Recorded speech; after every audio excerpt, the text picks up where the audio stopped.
¿Cómo les va? Buenos días. Hoy queremos hablar nuevamente de hipertensión. Esta vez lo hacemos en adhesión al Día Mundial de la Salud 2013, que es el 7 de abril, y que este año la Organización Mundial de la Salud lo dedica a hacer énfasis, a hacer difusión, a buscar la concientización mundial respecto a esta enfermedad, y nosotros nuevamente estamos con nuestro asesor, nuestro referente del tema, el doctor Pedro Forcada. Pedro, gracias por dedicarnos este tiempo y permitirnos hacer este programa en adhesión. Bueno, el agradecido soy yo, Jorge, y siempre, como te digo, tu programa es muy importante porque en la lucha contra las enfermedades no transmisibles que se llaman la hipertensión, la diabetes es muy importante la educación y la información. Entonces es muy bueno eso y bueno, te agradezco la invitación una vez más a colaborar en tu programa. No, para nosotros realmente es un orgullo poder contar con vos como asesor permanente, y qué mejor repitiendo uno de los objetivos de los días mundiales, que tiene que ver hacer énfasis que todos los medios, todo el mundo, al menos en una oportunidad, hagan foco en algo que es tremendamente importante, ¿no? Porque si hablamos de la población mundial afectada por la presión alta, por hipertensión, podemos hablar que llega a cifras realmente alarmantes, ¿no? Y en promedio el cálculo es en una población, representan aproximadamente un 30% los hipertensos. Eso es distribuido, o sea, en los 40 millones que somos los argentinos, significa que tenemos unos 12 millones de hipertensos. De esos 12 millones probablemente la mitad ni sabe que lo es, y ese 30% se va distribuyendo con la edad, porque cuanto mayor es la persona, las arterias son más rígidas y la presión tiende a subir. Entonces, por ejemplo, entre los niños, que gracias a Dios ha cambiado la postura del pediatra, incorporó ya el tensiómetro y la medición de presión en chicos, entonces se puede detectar con una frecuencia inferior al 10%, pero si vos tenés una población de más de 60 años, 2 de cada 3 sujetos pueden tener hipertensión arterial. Así que, digamos, es un problema que tiene una altísima prevalencia, se transforma en un problema sanitario. La enfermedad cardiovascular es la primera causa de muerte en el mundo y en nuestro país, y además la primera de invalidez a través de patologías como el accidente cerebral o el infarto, que llevan a la insuficiencia cardíaca y la muerte. Por eso la hipertensión arterial, que es uno de los factores de riesgo principales, es muy importante que se haya puesto foco en transmitir información y en favorecer la prevención. Nosotros, bueno, hemos dedicado mucho espacio, muchos programas, pero siempre viene bien en los recordatorios. Muchos dicen con la edad aumenta la presión, entonces es distinto el límite que hay. ¿Cuáles son los límites reales para decir que estamos hablando de una presión de hipertensión? Bien, no se puede generalizar a todos los pacientes, porque normalmente cuanto más enfermo esté el paciente, por ejemplo, si tiene diabetes, enfermedad coronaria o los riñones enfermos, lo ideal es que su presión esté por debajo de 13,8, aunque a esos pacientes justamente cuesta mucho bajarles la presión. Pero normalmente se asume que en el consultorio el paciente no debería tener más de 14,9, y si se hacen mediciones con adiestramiento por parte del médico en cómo se usa el aparato y cómo medirse en su casa, no debe tener más de 130-80 de presión fuera del consultorio. Por supuesto que hay una variación siempre dentro del consultorio por lo que se llama el efecto del guardapolvo blanco, que la gente tiende a atribuir siempre a la cuestión nerviosa, pero vos sabés muy bien que si agarramos un salón lleno de gente, tenemos 100 personas y le tomamos la presión a todos, 1 cada 3 va a tener hipertensión arterial. Sin embargo, si vos preguntás cuántos están nerviosos, la gran mayoría están nerviosos. Quiere decir que el estrés saca a la luz en los que están predispuestos a desarrollar hipertensión arterial porque tienen otros factores, ¿no? Vos decías un dato muy importante para que la gente lo haga suyo. La mitad de los hipertensos no saben que lo son. Y es tan sencillo hacerse un control arterial, un control de presión arterial, que bueno, es como incomprensible quizás que una persona no sepa qué presión arterial tiene. Bueno, vos sabés que la medición de la presión está estandarizada, hay guías para hacerlo como corresponde, sin embargo hay una multitud de formas de acceder a medir la presión arterial, lo que hace que esa información, depende del lugar y cómo se midió, pueda ser dudosa, pero lo que es importante es que motive una alerta como para consultar con el doctor para verificar si esa presión está alta o no. O sea, ya sea que se tome en una farmacia, tome con un aparato ambulatorio o algo, hacer el diagnóstico de hipertensión arterial requiere de por lo menos 3 mediciones que encuentren la presión anormal y en diferentes momentos. Entonces, no podemos decir a un hipertenso porque metió el brazo en un aparatito o estaba una enfermera sentada en la calle y le tomó la presión arterial después de que estuvo caminando, o que viene después de comer, y le mide la presión, calificar a esa persona ya de hipertenso, sino que es bueno como una alerta y para ver a su doctor y despejar si realmente lo que tiene es hipertensión arterial y seguir estudiándose, o si le encuentran la presión normal y reiteradamente normal. Si bien es cierto, ese control aislado no es diagnóstico, tampoco se puede dejar pasar sin hacer un nuevo control para ver si se repite, a ver qué es lo que pasa, ¿no? Bueno, una de las cosas que cambió, digamos, yo casi 30 años en la medicina, y una de las cosas que cambió es que antes era no vayas al doctor a ver si te encuentra algo. O sea, hoy, es decir, la consulta preventiva, o sea, ir, hacerse evaluar y ver si tiene alguna enfermedad del paciente, y en esto va la medición de la presión, la determinación del azúcar en sangre y la determinación de los niveles de colesterol, es muy importante, porque eso permitió detectar muchos sujetos antes de que vengan por los síntomas, porque cuando la enfermedad cardiovascular produce síntomas es porque ya la arteria se tapó. Entonces, indudablemente la situación va a ser mucho más compleja y va a requerir procedimientos invasivos y otras cosas que se pueden evitar si uno la detecta, porque generalmente la enfermedad cardiovascular, antes de producir el síntoma, tiene 10 o 15 años de evolución. Hay que encontrar la arteria cuando se empieza a enfermar. Bueno, pero una de las primeras, no sé si llamarle conclusiones, pero sí recomendaciones, es que todos debemos conocer cuál es nuestra presión arterial, es decir, no podemos ignorarlo. Vos sabés que nosotros hacemos trabajos con obras sociales, en fábricas, screening, y mucha gente, cuando se le hace una encuesta previa a la determinación, dice, no, la presión mía siempre estuvo normal. ¿Y cuánto tiene? Y no sé, pero siempre estuvo bien. Nosotros tratamos de inculcarle que tienen que saber cuánto tienen. El bien o mal por ahí depende de la información o de lo que el médico le puede decir, pero no quedarse con que tiene la presión bien sin saber el valor.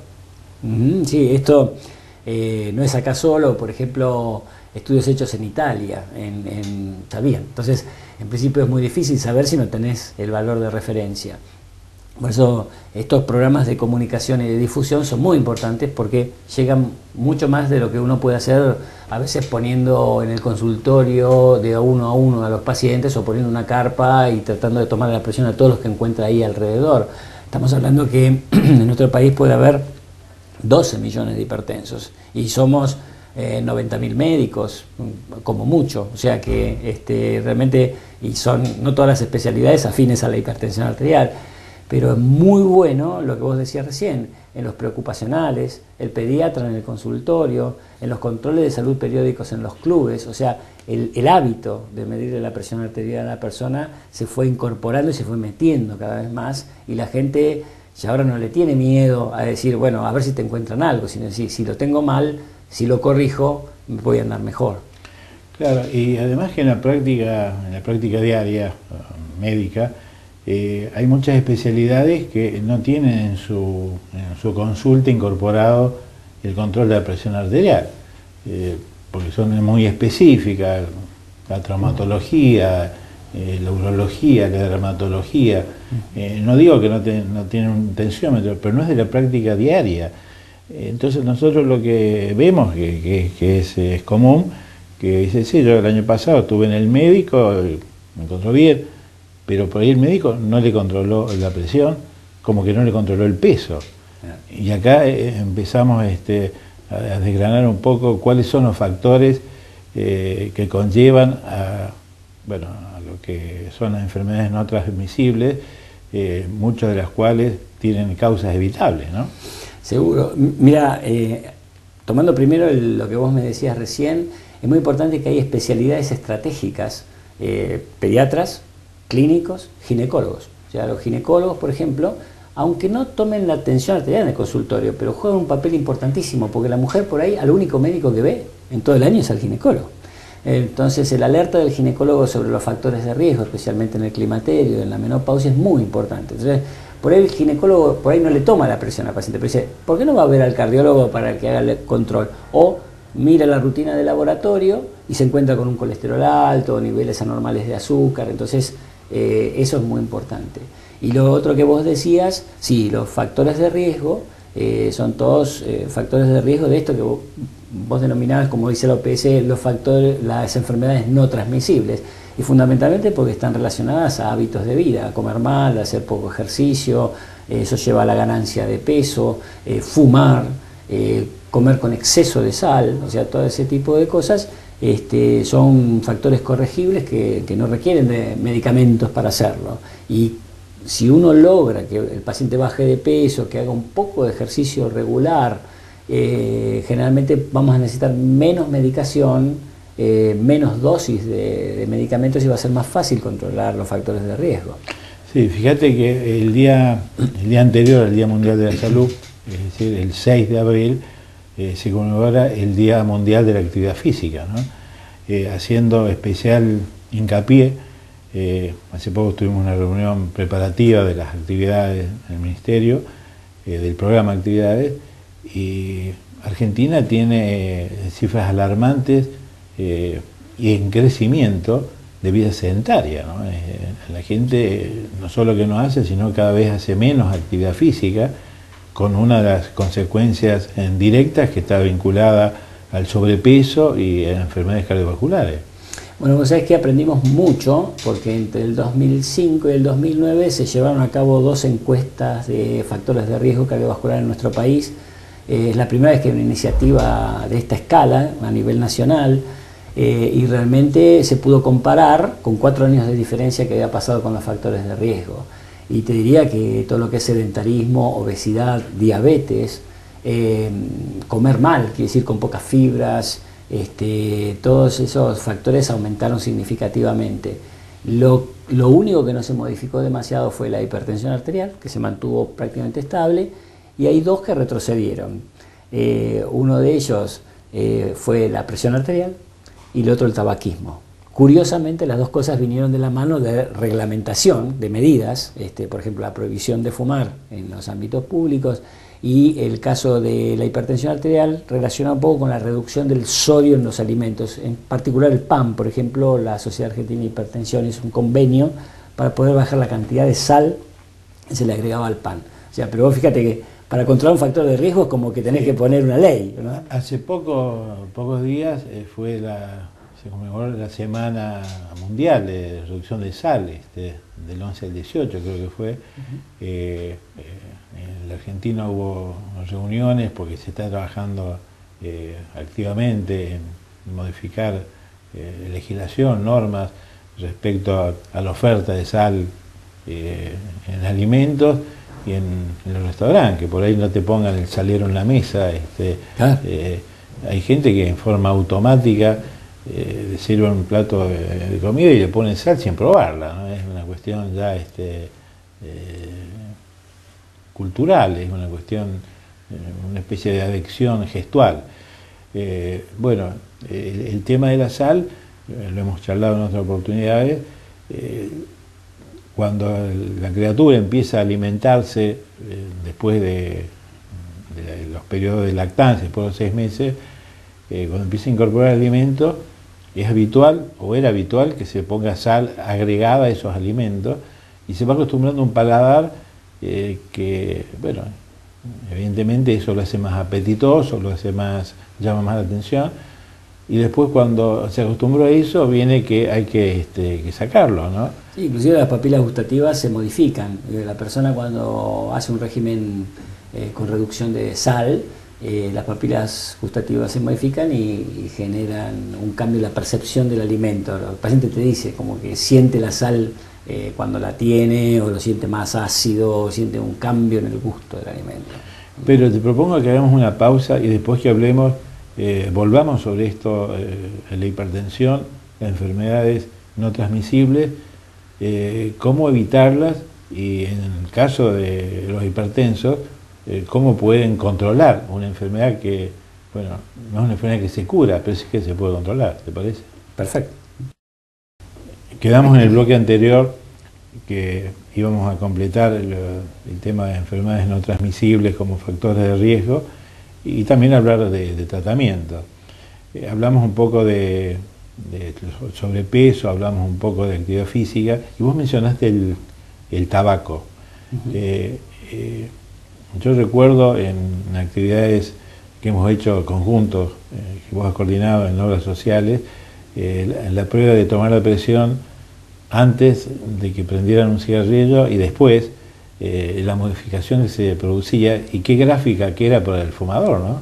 Absolutamente, absolutamente. Mira, yo dividiría lo que es el tratamiento de la hipertensión arterial en lo que es no farmacológico, que es todo lo que vos estabas graficando, y todo lo que es farmacológico, que un poco es lo que domina la atención de la gente. O sea, la gente cuando tiene hipertensión quiere ir al consultorio y salir con una pastilla, porque eso es lo que le da la sensación de que está tratado. Pero en realidad lo no farmacológico hace lo decisivo, digamos, del tratamiento de la hipertensión arterial y mejora y optimiza los resultados de la medicación. El tema del tabaco es un problema porque es una adicción, o sea, vos normalmente en tus programas trabajan sobre el tema de las adicciones y el tabaco generalmente uno lo toma como una cuestión, bueno, es una costumbre, o lo toma, lo banaliza, como hace unos años atrás también el estar gordo, o sea, estar gordo es porque él quiere, es un problema de él, no le gusta, es un problema estético. En realidad estar gordo es un problema que trae disturbios metabólicos, que hace subir la presión, que altera el colesterol, que altera el azúcar, tiene una serie de alteraciones que hay que corregir. Entonces hay una adicción a una alimentación que no es saludable. Y entonces el tabaco sucede lo mismo, la gente dice, si yo quiero lo dejo. Hay gente que puede dejarlo en forma espontánea y hay gente que requiere de asistencia, hay equipos dedicados específicamente a la cesación tabáquica, con talleres, con grupos de apoyo, con terapia individualizada, hay medicación para que el paciente no padezca el dejar de fumar, pero el cigarrillo es tremendo el daño que hace a nivel cardiovascular. Lo hicimos en la prueba con la medición de la presión, pero nosotros medimos la rigidez, por ejemplo, de la aorta. Y cuando el paciente fuma, la rigidez de la aorta aumenta notoriamente. Las arterias del brazo se dilatan menos cuando el paciente fuma. Cuando hacemos la prueba de dilatación. Y realmente el paciente piensa que el tabaco va desarrollando aterosclerosis en las arterias. Y es cierto, la agresión a la larga va a desarrollar la aterosclerosis. Pero el grave peligro del cigarrillo es la trombosis. O sea, lo que hace es que se forme un coágulo dentro de la arteria y la tape. Por ejemplo, las mujeres cuando toman anticonceptivos que favorecen la trombosis, son situaciones especiales en las cuales el riesgo de trombosis aumenta. Entonces el cigarrillo, el problema que tiene es que puede favorecer la aparición del ataque cardiovascular agudo, o sea, imprevisto, o sea, bruscamente, un ataque cerebral o un ataque cardíaco. Entonces el cigarrillo es un enemigo formidable dentro de las enfermedades no transmisibles, pues es una adicción y hay que luchar organizadamente. O sea, a veces, como te decía recién, por ahí de guapo nomás lo dejás y decís, no, porque yo quiero mi vida, quiero mi salud, pero hay veces que hay pacientes que no lo pueden hacer. Sí, yo tuve suerte hace ya muchos años, siendo un fumador de muchos cigarrillos, más de 2 etiquetas, y lo pude hacer. No me pongo de ejemplo de nada, digo que tuve la suerte de poder hacerlo, pero me consta de gente cercana que lo ha intentado y necesitó ayuda para hacerlo. Pero bueno, volviendo a la hipertensión, que es lo que queremos hoy, que toda la gente se quede pensando en eso. Hay estudios necesarios ante un paciente hipertenso al iniciar el tratamiento que van a permitir hacer los controles posteriores. La evolución. ¿Cuáles son esos estudios? Mira, en principio, para ser organizados, ¿no? O sea, lo primero que hay que hacer es saber si el paciente es hipertenso o no. Entonces, hay veces que con la consulta y las mediciones en el consultorio ya queda definido, pero otras veces uno tiene dudas porque el paciente tiene presión alta fuera del consultorio y no la tiene en el consultorio, que se llama hipertensión oculta, O hay otras personas que en el consultorio están bárbaras, pero uno le coloca equipos para medición afuera que se llama Holter de presión, o le colocan equipos para medición ambulatoria que se llama Holter de presión, o le dan aparatos que pueden hacer las mediciones en su casa al paciente apretando una secuencia de botones que se instruyen de cómo se hacen esas mediciones, y con eso se certifica o no la presencia de hipertensión arterial, que sería lo más importante para definir si este paciente la tiene o no. Una vez que uno sabe que el paciente es hipertenso, viene el siguiente paso, es decir, esta hipertensión arterial, ¿qué grado de daño le hizo al organismo? Entonces hay que mirar los lugares que la hipertensión arterial daña. Normalmente lo primero que a uno se le ocurre va a ser al corazón y las arterias, porque es como si fuera un circuito de una bomba y sus tuberías. Entonces es normal que la pared del corazón, como los pesistas cuando hacen pesas, la pared del corazón se vuelve más gruesa cuando la presión aumenta. Entonces con ecografía, que es algo no doloroso, se puede medir el grosor de la pared del corazón. Las arterias, hoy día con el ultrasonido es posible verlas, ver si no tienen depósitos de colesterol, medir si no están más duras, medir cuánto dilatan, porque a veces, por ejemplo, uno cuando le agarra una chinche o cuando se pone nervioso, el corazón bombea más rápido y lo que uno necesita es que las arterias se dilaten para amortiguar y que la presión no produzca los picos de presión que la gente comenta. También hay que mirar los riñones, porque los riñones, como cualquier filtro especializado, se dañan y empiezan a perder proteínas, y eso se puede medir en la orina. Entonces el doctor que estudia un paciente hipertenso le va a pedir varios estudios para detectar el nivel de daño. Incluso a nivel cerebral, uno diría, bueno, ¿y ahí qué hacen con el cerebro? ¿Cómo lo miran? Entonces dice, bueno, hay que hacer una tomografía, una resonancia, o sea, estudios que por ahí parecen complejos y muy caros. Bueno, hoy hay tests, y muchas veces los hipertensos se quejan de trastornos de memoria, en trastornos en la ejecución de tareas simples, y eso está reflejando a veces que las pequeñas arterias del cerebro están sufriendo por la hipertensión arterial, y el cerebro sufre daños muy chiquititos, y eso se llama deterioro cognitivo. Entonces hoy se hacen estudios incluso para evaluar el deterioro cognitivo de un hipertenso. Y todo esto que parece tan extraño, bueno, cuando uno logra un buen control de la presión y un buen control de los factores de riesgo, todo esto, si se detecta temprano, siempre es posible volverlo hacia atrás. A más tarde se haga el diagnóstico y los daños están establecidos, siempre cuesta mucho más trabajo. Entonces, por eso es tan importante lo que vos decías al comienzo, la difusión, la educación, que el paciente perciba que tiene que buscar si tiene los factores de riesgo, y si los tiene, corregirlos. Y como te decía antes, por ahí no siempre es que, porque la gente a veces no quiere tomar medicamentos y tiene miedo de que tenga una dependencia del médico después porque él no se considera enfermo. Y sin embargo, esto es cuidar en salud, o sea, para mantenerse saludable. Cada vez vamos a vivir más.